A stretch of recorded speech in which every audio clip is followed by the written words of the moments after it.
There's a phone call that changes everything, not in the way you expected, not with news of an accident or a diagnosis delivered in a clinical voice. It is smaller than that, quieter.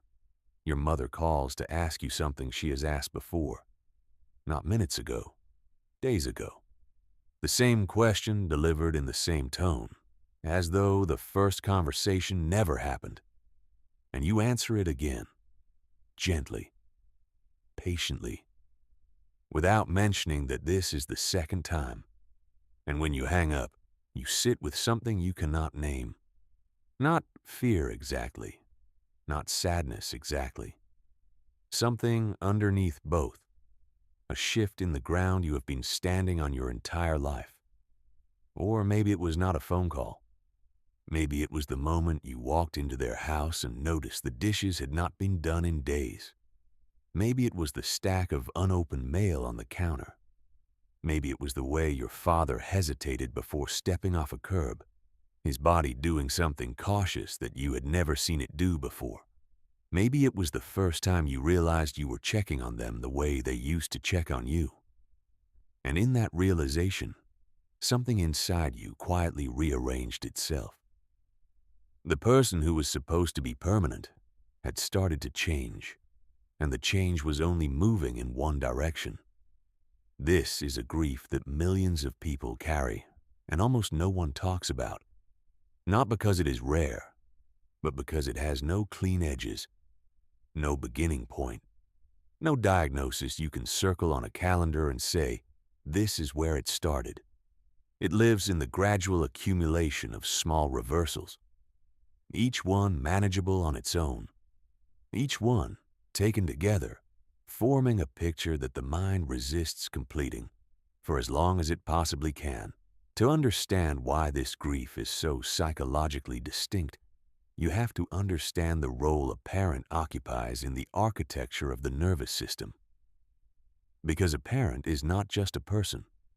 A parent is a structure. One of the first and most foundational structures the brain ever builds.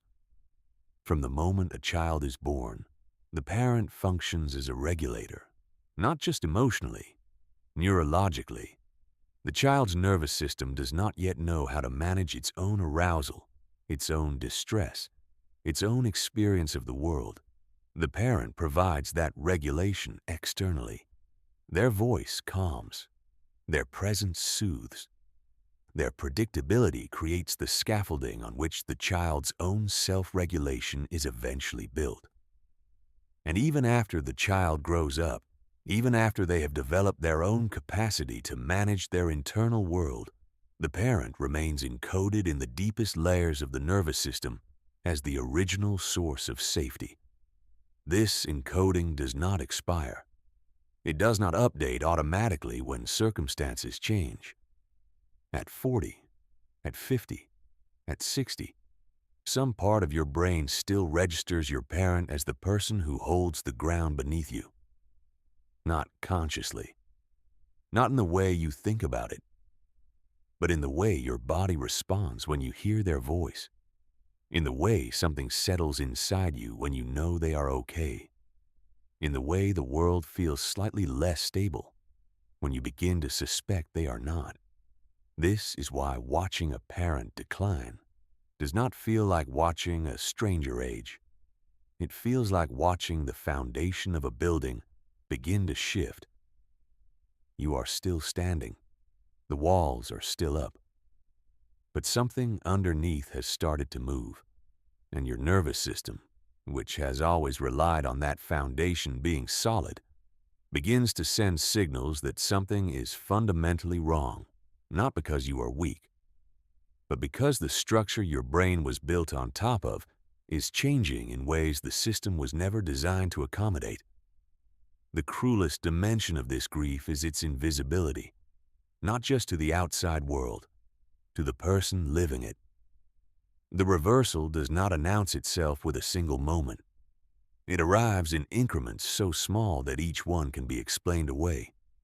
She is just tired. He has always been forgetful. It is just a bad day. The mind protects itself by normalizing each shift individually. And for a while, that works. The explanations hold. The picture stays intact. The parent remains the parent. The child remains the child. But at some point, the explanations stop working. The moments begin to accumulate faster than they can be rationalized. And the person carrying this grief enters a psychological state that has no clean name. They are not yet a caregiver. Their parent is not yet incapacitated, but the direction is clear. And the awareness of that direction, held privately, processed silently, carries a weight that is difficult to describe because the world doesn't have a category for the grief of something that is still happening. This is anticipatory grief, the mourning of a loss that has not yet fully arrived, but whose approach can already be felt in the body. Psychologists who study this experience describe it as one of the most disorienting forms of grief because it lacks the finality that other losses provide. There is no closure to reach for, no endpoint to process toward. There is only the slow and ongoing awareness that the person you have known your entire life is becoming someone different, and that the version of them you are losing is not being taken by death. It is being taken by time, one small change at a time, one forgotten word at a time, one hesitation at a time, while they are still here, while they are still looking at you, while they are still calling your name. And the cruelty of anticipatory grief is that it cannot be shared with the person it is about. You cannot grieve someone to their face. You cannot sit across from your mother at dinner and process the fact that the woman sitting in front of you is not entirely the woman who raised you. The grief has to be hidden from the very person who caused it, not through malice, through time, through biology, through the ordinary and devastating process of a human body and mind moving toward a destination that no one asked to reach, but no one can refuse. There is a specific psychological experience that lives at the center of this transition, the experience of becoming the parent to your own parent, and it may be one of the most destabilizing role reversals a human being can go through. When you begin to manage your parents' medications, when you start making their appointments, when you find yourself speaking more slowly or repeating yourself more gently, when you begin to monitor their safety the way they once monitored yours, something shifts inside the relationship that cannot be shifted back. The hierarchy that has existed since your first breath quietly inverts, and the person who once held you is now being held by you. This reversal does not just change what you do, it changes who you are inside the relationship. And that change is disorienting because the nervous system has no template for it. You were never supposed to be the one who catches them. You were never supposed to be the one who worries about whether they ate today. You were never supposed to lie awake, calculating how much longer they can live alone. These are not roles you were trained for. They are roles that arrived without preparation, without ceremony, and often without anyone acknowledging that the shift has occurred. And inside this reversal lives a loneliness that is almost impossible to share, because you cannot tell your parent what is happening. You cannot say to them, "I am watching you disappear, and I do not know how to hold this." The relationship requires you to be steady, to be reassuring, to be the calm presence in the room. And so the grief has nowhere to go. It cannot move upward to the person who used to hold you because they can no longer hold themselves. It cannot move outward because most people do not understand the weight of what you are describing. So it stays inside, carried quietly, managed privately, added to the list of things you handle alone, because that is what this stage of life apparently requires. And the loneliness is compounded by a strange guilt. The guilt of feeling burdened by someone you love. The guilt of dreading the phone call you know you should welcome. The guilt of sitting in your car after visiting them and exhaling with a relief that immediately turns to shame. These feelings are not evidence of a failure to love. They are evidence of a nervous system under sustained load. But they do not feel that way from the inside. From the inside, they feel like proof that you are not doing this well enough, that a better person would not feel tired, that a better son or daughter would not need to recover from a visit with their own parent. And that guilt, layered on top of the grief, layered on top of the logistics, creates a weight that is almost never visible to anyone who is not carrying it themselves. There is another layer of grief inside this experience that is rarely spoken about because it sounds selfish when said out loud. And that is the grief of losing your own safety net. For your entire life, no matter how independent you became, no matter how far you moved from home, no matter how much of your own life you built with your own hands, there was always a background awareness that your parents were there, not necessarily in a practical sense.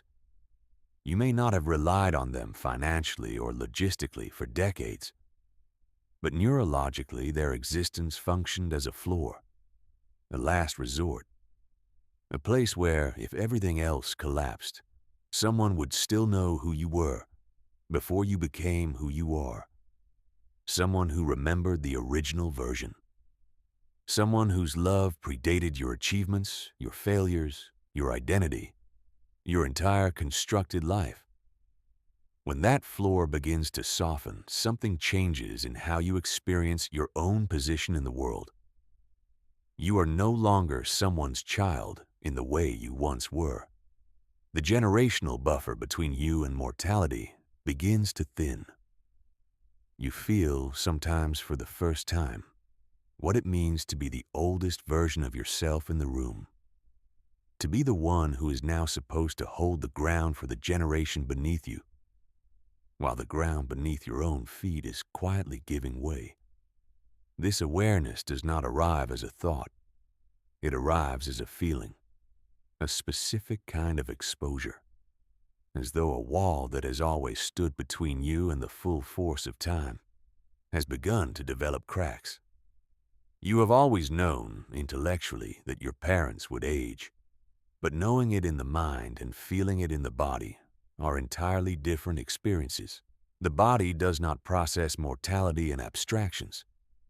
It processes it in the sound of your father struggling with a jar he used to open effortlessly, in the sight of your mother gripping a handrail she used to ignore, in the weight of the silence that follows a conversation you both know was harder than it should have been. These moments bypass the intellect entirely. They land in the chest, and the chest does not forget them. This is not self-pity. It is a developmental passage that almost every adult eventually faces. But it is rarely named because the focus is always on the parent. How are they doing? What do they need? What is the plan? And the adult child, standing in the middle of the reversal, absorbs the logistics, manages the decisions, makes the phone calls, fills the prescriptions, and rarely pauses long enough to notice that their own grief is not being processed. It is being deferred, set aside, folded into the daily labor of caregiving where it sits, unmetabolized, growing heavier by the month. One of the most painful dimensions of this experience is the loss of the relationship itself, not the person, the relationship, because the parent may still be alive. They may still be present in the room, but the dynamic that existed between you, the one where they were the authority and you were the one who looked up, the one where their opinion carried a specific weight that no one else's did, the one where their approval still mattered in a way you never fully outgrew. That dynamic is changing, and what replaces it is not nothing. But it is not the same. You find yourself in conversations where You are the one offering reassurance, where you are the one simplifying the explanation, where you are the one deciding what they need to know and what would only worry them. And in those moments, you realize you are doing exactly what they once did for you, protecting them from the full weight of reality, because you love them too much to let it land unfiltered. And that protection, while given out of love, carries its own grief, because it means the person you are protecting is no longer the person who could protect you. And that knowledge, once it arrives, does not leave. There are moments inside this transition that no one prepares you for. The moment your parent asks you a question and you realize they are asking for permission. The moment they defer to your judgment on something they would have decided instantly 10 years ago. The moment you hear uncertainty in a voice that used to be the most certain sound in your world. Each of these moments is small enough to absorb individually, but together they form a map of a relationship that is quietly redrawing its own borders. And every time you notice a new border, you grieve the territory that used to exist on the other side of it. There is a strange and beautiful thing that can happen inside this grief. Not always, not for everyone, but often enough that it deserves to be named. In the process of watching your parent become someone who needs you, you sometimes discover parts of them you never had access to before. The father who never talked about his childhood begins to tell stories you have never heard. The mother who was always composed begins to express fears she spent decades concealing. The parent who held everything together begins to let the seams show. And in those seams, you see something you never saw when they were strong. You see the person underneath the role. The human being who was afraid and did it anyway. Who did not know what they were doing and kept going. Who carried their own grief about their own parents and never told you because it was not your weight to hold. These moments do not erase the difficulty, but they add something to it. A kind of intimacy that was not possible when the hierarchy was intact. A closeness that only exists because the roles have softened enough to let two adults sit together without the old structure between them. And in those moments, the grief and the gratitude become impossible to separate, because you are losing them and finding them at the same time. And that simultaneous loss and discovery is perhaps the most human thing a person can experience. The knowledge that love does not stop being complicated just because time is running out. That knowing someone fully sometimes requires a lifetime to even begin. And that some of the most important conversations you will ever have with your parents happen not when they are strong, but when they are finally, reluctantly, beautifully, willing to let you see that they never were. This is not a grief that resolves. It is not a phase that ends with acceptance and a return to normal. It is a grief that accompanies. It walks alongside your daily life. It sits in the passenger seat on the drive home from their house. It lives in the pause before you answer the phone when their name appears on the screen. It is present in every holiday, every birthday, every ordinary Tuesday where you catch yourself wondering how many more of these there will be. If you are carrying this, there is nothing wrong with the weight you feel. It is not weakness. It is not ingratitude. It is the natural response of a nervous system that is losing the first source of safety it ever knew. And the fact that you are carrying it quietly, the fact that you are managing it while managing everything else, does not mean it is small. It means you are doing what this stage of life demands. And you are doing it without the acknowledgement it deserves. And if you know someone in this stage, someone whose parent is changing in ways they do not talk about, the most important thing you can offer is not a solution. It is space, the willingness to ask how they are without needing a simple answer. The willingness to sit beside the grief without trying to fix it. The willingness to acknowledge that what they are going through is real, even if they never say it out loud. Because sometimes the heaviest things we carry are the ones the world never thinks to ask about. If this describes something you have been holding quietly, you are not alone in it. This channel is a space for the experiences the world rarely names, but millions of people carry every day. If this meant something to you, consider subscribing so you do not miss what comes next. And if you are willing, leave something in the comments, even just a word, even just your parent's name. Because sometimes the first step toward processing grief is simply admitting that it exists. Thank you for watching.